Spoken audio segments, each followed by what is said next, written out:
property protection? Well, put it this way. I don't know any company that has not been infringed who is producing a product in China. And I've dealt with hundreds of companies in China, including Motorola, including Intel. It's going to happen.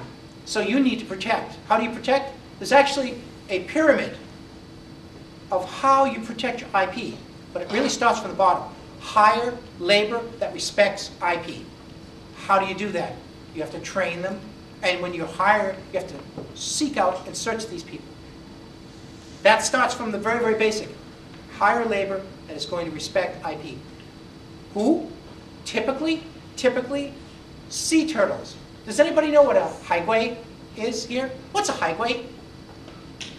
What's a sea turtle? Chinese went back to China and brought. Exactly. Those are the people who've been trained in the West. Those are the people who are going to respect intellectual property more because they're used to paying for it from the West.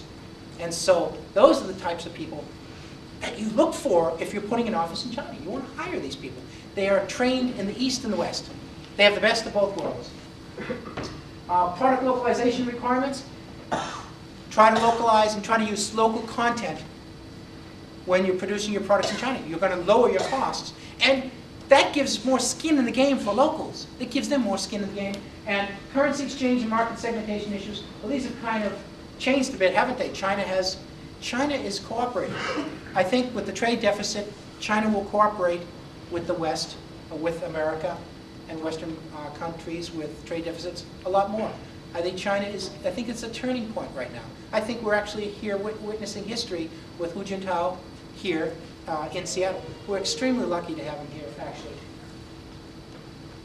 Timing is critical. Your networking strategy is to build Guanxi with distributors, complementary companies. Early identification of key handset and infrastructure players is critical. Well, if you're producing these mobile devices, understand who's doing what in China. Have a full list of who is doing what, where they're located. And for companies providing faster and accurate wireless information solution, field trials. Yeah. So you put your product on the table, the Chinese person said, no, I'm not buying that. Okay, what do I do now? Well, what I can do is I can tell him, we'd like to lend this to you. Put it in your network. Put it in your network for 6 months or 2 months. Let's evaluate it. Let's both work on it. And if you like this technology over the course of 3 months, we can sign a memorandum of understanding. I'm going to check on my technology. I'm going to remotely monitor my technology, but you're going to be able to use my technology. This is one interesting strategy that you can deploy or use to cooperate with companies in China. This is just Guanxi opportunities. Everybody knows that you need to go to trade shows, conferences, seminars in China. But why? Well, the reason is because then you can get the Chinese people out of the company.